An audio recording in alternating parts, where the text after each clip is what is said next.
Hello everyone and welcome back to your daily government and financial news update. In today's video, we'll be discussing the ban of new gas car sales in California and why that's now blowing back in their faces.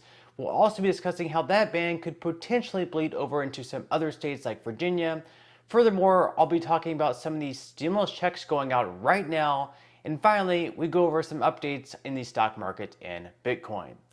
Now, as always, I am interested in hearing your thoughts on everything, and I wanted to quickly thank everyone for giving my videos likes and sharing them, as that certainly helps push these videos out to other people like you.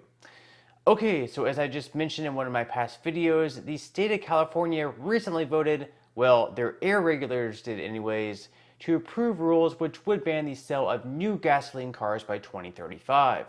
This is the first ban to ever take place worldwide, so it's pretty historic, but not necessarily in a good way, because ironically enough, now residents in the state are being advised to not charge their EVs during certain hours because of a heat wave that's currently rolling into the state.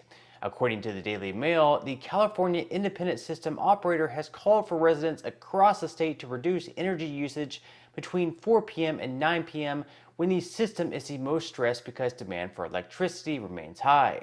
Starting on Wednesday and running until Tuesday, residents are being asked to not charge their electric vehicles between those hours, set their thermostat at 78 degrees or higher, avoid using large appliances, and turn off unnecessary lights.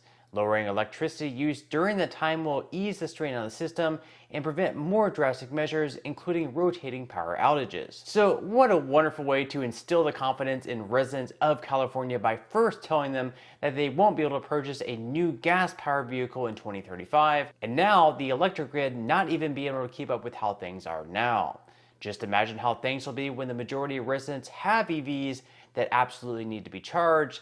Then there's going to be a real problem. In 2021, the population in the state of California fell for the second year in a row, so if they're looking to keep driving more people out of the state with their insane regulations, I would say they're at least doing a pretty fine job of that. Now, over in Virginia, they could be looking at possibly enforcing the same policies as California, since their state General Assembly passed a law last year requiring them to adopt the same automobile standards as those adopted by the California Air Resources Board. Now, Virginia Governor Glenn Youngkin did vow to fight back against this law that would also require residents in his state to follow this ludicrous plan to ban the sale of new gas-powered vehicles by 2035, and so he joined Tucker Carlson's show to discuss his plans. Watch. Well, first of all, Tucker, it's great to be with you. And when Virginians elected me governor last year, they wanted to put a stop to an effort from the previous Democratic-led administration to turn Virginia into California. Well, little did they know that they had signed legislation and tied Virginia to decisions that are going to be made in California. So not only did they pick a state that has demonstrated it has no idea how to run itself, to tie itself to, but they abdicated their responsibility to serve Virginians. And so we find ourselves today with this ludicrous law that Virginia has to follow California's laws. And so we're going to go to work and stop this, because Virginians should be making decisions for Virginians. And that's why I was elected governor last year, to stop a government that was very comfortable telling people what to do all the time and forgetting that we're here, in fact, to make our own decisions. Freedom, in fact, matters in Virginia. That's why parents make decisions about whether kids wear masks today. That's why people can make a decision about whether they want to get a vaccine or not. And I'm going to go to work to make sure they can decide what kind of car they want to buy. Well, I think that's right, and thank you for doing that. And that's the premise of democracy, is its self-government, which is curiously lacking at this point. I wonder how many Virginians were even aware that their cars were about to be banned. Well, I don't think any. I think they did it very quietly, and in fact, the law itself is ludicrous. Virginia last year, 2% of all cars sold were electric vehicles. And to say that in 2026 we're going to have 35%, we're going to phase them out totally by 2035 is just ridiculous. But on top of that, and more so, this is about elected officials completely abdicating their responsibility to make the laws and the regulations for Virginians based on Virginians' elections.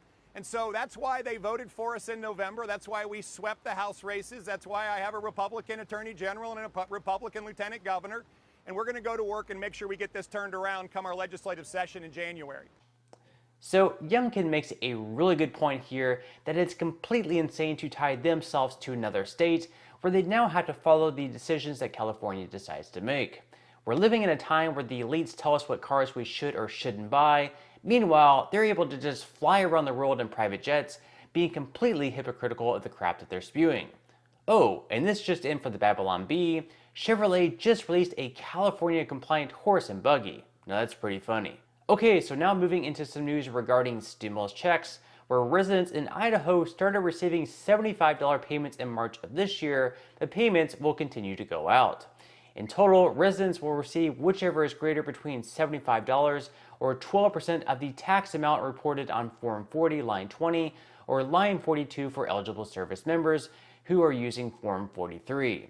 Now, to be eligible for these payments, you must have been a full-time resident in the state of Idaho in 2020 and 2021, and you also would have needed to have filed an Idaho individual tax return or a Form 24 for those years. Now, if you haven't filed a tax return for those years, you still have until the end of this year to do so.